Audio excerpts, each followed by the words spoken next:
నమస్తే ఆస్ట్రో మార్గం ఛానల్కి స్వాగతం. నా పేరు Vijayalakshmi, Vedic and KP astrologer. ఈ వీడియోలో 2026 మార్చి 19వ తేదీ గురువారం నుండి శ్రీ పరాభనామ సంవత్సరం అంటే 2026-27 గాను తులారాశి వారికి గోచార అంచనాలు తెలుసుకుందాము. అయితే మార్చి 19 గురువారం నుండి శ్రీ పరాభనామ సంవత్సరం ప్రారంభమవుతుంది. ఇక ఈ తులారాశిలో చిత్త 3-4 పాదాలు, స్వాతి 1-2-3-4 పాదాలు, విశాఖ నక్షత్రం 1-2 పాదాలు, వెరసి 9 పాదాల వారికి కూడా ఈ సంవత్సరం మిశ్రమ ఫలితాలు ఉన్నప్పటికీ గ్రహ సంచారం అనుకూలంగా ఉండటంతో ఆర్థికంగా మరియు వృత్తిపరంగా అభివృద్ధి కనిపిస్తోంది. ఇది హైలైటెడ్గా చెప్తున్నాను. ఇక పంచాంగ వివరాలు చూద్దాము. ఈ సంవత్సరం శ్రీ పరాభనామ సంవత్సరం 2026-27 అని చెప్పుకున్నాం కదా. ఇక ఉగాది తేదీ మార్చి 19, 2026 గురువారం నాడు అనేది. ఇక ఆదాయ వ్యయాలకు వస్తే కనుక ఈ తులారాశి వారికి ఆదాయం 5గా కనిపిస్తోంది. ఈ సంవత్సరం వ్యయం 14గా చెప్పబడింది పంచాంగంలో, దిక్పంచాంగం ప్రకారంగా చెప్పడం జరుగుతుంది. ఇక రాజపూజ్యం అయితే 6గాను, అవమానం 3గాను కనిపిస్తుంది. అంటే ఖర్చులు ఎక్కువగా కనిపిస్తున్నాయి. ముఖ్య గ్రహ సంచార కాలాలు అంటే ఈ సంవత్సర అంచనాలు చెప్పుకునేటప్పుడు గోచార అంచనాలు ముఖ్యంగా 4 ప్రధాన గ్రహాలని అంటే రాశిలో ఎక్కువ కాలం సంచారం చేసే గ్రహాలను ప్రామాణికంగా తీసుకొని వాటిని పరిగణించిలోకి తీసుకుని వాటి అంచనాలను మాత్రమే చెప్పడం జరుగుతుంది సంవత్సర ఫలితాలు. అయితే ఈ ముఖ్యంగా ఎక్కువగా లాంగ్ స్టాండింగ్గా ఒక రాశిలో ఎక్కువగా ఉండేది, ఒక సంవత్సరం కాల పాటు ఉండేది గురువు. ఈ గురువు మిథున రాశిలో సంచారం మీకు ఈ తులారాశి వారికి అనుకూలమని చెప్పచ్చు. ప్రస్తుతానికి వృత్తిలో గౌరవం, శుభకార్యాల సూచనలు ఉన్నాయి. అయితే ఇంకా 2.5 సంవత్సరాలు ఒక రాశిలో సంచరించే శని మీ రాశికి 6వ స్థానంలో సంచారం వల్ల శత్రువులపై విజయం, పాత బాకీలు వసూలు జరిగే అవకాశం ఉంది. ఇవన్నీ హైలైటెడ్ పాయింట్స్ అన్నమాట, ఖచ్చితంగా యాక్యురేట్గా జరిగే విషయాలు. అంటే ఇక రాహుకేతువులు వీరు దరిదాపుగా 18 నెలలు ఒకే రాశిలో సంచరించి రాశి మారుతారు. అంటే వీరు రాహుకేతువులు అంటే శని ఈ సంవత్సరం అంతా అక్కడే సంచారం చేయటం జరుగుతుంది. ఇక గురువు అయితే గనక జూన్ 2 వరకు మిథున రాశిలో 9లో సంచరించి జూన్ 2 నుండి అక్టోబర్ 31 వరకు కర్కాటక రాశిలో ఉచ్చ స్థితిలో 10వ స్థానంలో సంచరించడం జరుగుతుంది. తదుపరి నవంబర్, డిసెంబరు, జనవరి 27, 2027, జనవరి 24 వరకు కూడా సింహరాశిలో సంచరించి మరలా కర్కాటక రాశికి ప్రవేశించి వెనక్కి ట్రాన్సిట్ అవటం జరుగుతుంది అన్నమాట, అంటే సంచరించడం జరుగుతుంది. ఇది గురుగ్రహాల స్థితిగతులు అలా ఉంటాయి. దీనివల్ల ఏమవుతుందంటే గురువు ప్రస్తుతానికి వీరికి తులారాశి వారికి 9లో ఉన్నాడు, మంచి అనుకూలం. 10లోకి వచ్చినప్పుడు కూడా వృత్తిలో అనుకూలాలు, గౌరవ మర్యాదలు ఉంటాయి. శుభకార్యాల సూచనలు 11లో వచ్చినప్పుడు కూడా 9లో ఉన్నప్పుడు కూడా బాగానే ఉంటాయి. ఈ విధంగా గురువు చాలా అనుకూలంగా ఉన్నాడు అనేది చెప్పచ్చు. ఇక శని 6వ స్థానంలో కూడా అనుకూలంగానే ఉంటాడు. ఎక్కువగా బాకీలు 6వ స్థానంలో శత్రుజయం ఉంటుంది. పాత బాకీలు ఏమన్నా ఉండి మొండి బాకీలు వసూలు చేసుకోవచ్చు అనేది కూడా ఈ అవకాశం ఇస్తాడు శని.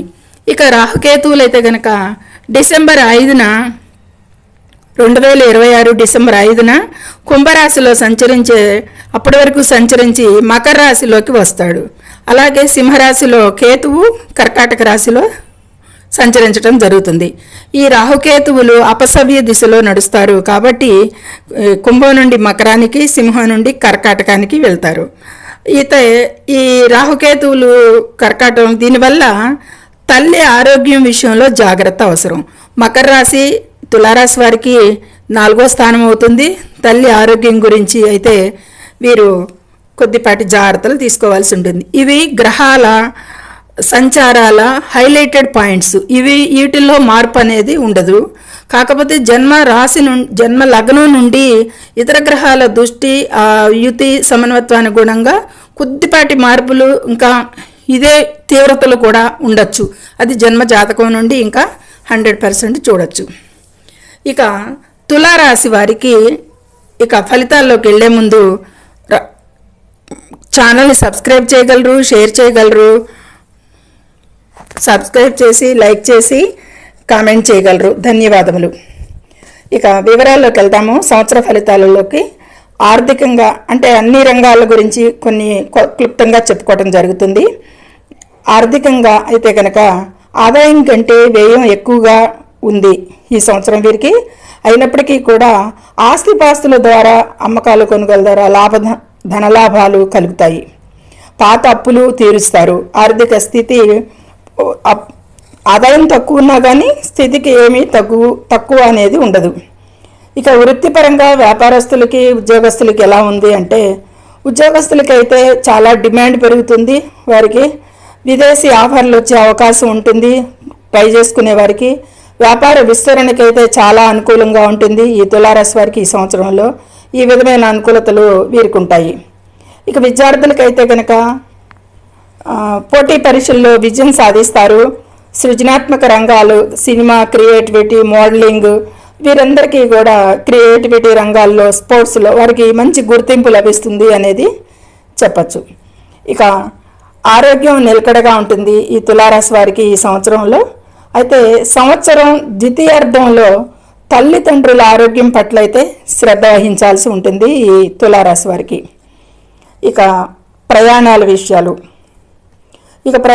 విషయాలు అంటే విదేశీ ప్రయాణాలకి మార్గం అంటే వెళ్ళాలనుకునే వారికి వాళ్ళ ప్రయత్నాలకి సుముఖంగా దారి అంటే వాళ్ళ ప్రయత్నాలు ఫలిస్తాయి అనేది చెప్పచ్చు. వాళ్ళు ప్రయత్నం చేసుకోవచ్చు అనేది అనుకూలంగా ఉంది. ముఖ్యంగా కెరీర్ పరంగా విదేశాలకు వెళ్ళే సూచనలు ఎక్కువగా ఉన్నాయి ఈ తులారాశి వారికి అనేది సూచించడం జరుగుతుంది. ఇక రాజకీయ నాయకులకి అయితే కనుక వారి కీర్తి పెరుగుతుంది, అంటే వారి గుర్తింపు పెరుగుతుంది. కోర్టు కేసుల్లో వారికి అనుకూల తీర్పులు కూడా రావచ్చు ఈ తులారాశి వారికి. ఎవరికైనా కోర్టు కేసులు ఉంటే కనుక వాటిల్లో కూడా మంచి అనుకూల తీర్పులు ఈ సంవత్సరం వీరికి వచ్చే అవకాశాలు కనిపిస్తున్నాయి. ఇక అమ్మకాలు కొనుగోళ్లు ఏ విధంగా ఉన్నాయో చూద్దాం.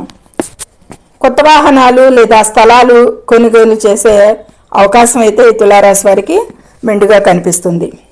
ఈ విధమైన ఫలితాలు ఉంటాయి ఈ తులారాశి వారికి క్లుప్తంగా చెప్పుకోవటం జరిగింది. అయితే ఇక హెచ్చరిక ఏమన్నా ఉందా? ప్రయాణాల్లో మరియు వాహన సంచారంలో వేగం తగ్గించాల్సి ఉంటుంది ఈ తులారాశి వారు. స్వల్ప ప్రమాద సూచనలు ఉన్నందున అప్రమత్తంగా ఉండాలి అనేది సూచించడం జరుగుతుంది. ఇక ఈ తులారాశి అవివాహితులకి ఎలా ఉందో చూద్దాం. అవివాహితులకి మ్యారేజ్ ప్రాస్పెక్ట్స్ బాగానే ఉన్నాయి. అనుకూల సమయాలు 2026లో గురుగ్రహం మిథున రాశిలో సంచరించడం వల్ల జూన్ 2 వరకు కూడా తులారాశి వారికి వివాహ యోగం బలంగా ఉంది అనేది చెప్పచ్చు. ఇక వీరికి అవివాహితులకి కుటుంబ సభ్యుల సహకారంతో సంబంధాలు కుదిరే అవకాశం అయితే మెండుగా కనిపిస్తుంది. ఇక ఇప్పటి వరకు ఓవరాల్గా తులారాశి గురించి చెప్పుకున్నాము. అందులో నక్షత్రాల వారీగా చూద్దాము. చిత్తా నక్షత్రం 3-4 పదాల వారికి జనవరి నుండి మార్చి వరకు కొత్త సంబంధాలకి అనుకూలం అనేది చెప్పచ్చు. చిత్తా నక్షత్ర తులారాశి చిత్తా నక్షత్రం 3-4 పదాల వారికి అవివాహితులకి జనవరి నుండి మార్చి వరకు బాగుంది అనేది చెప్పచ్చు.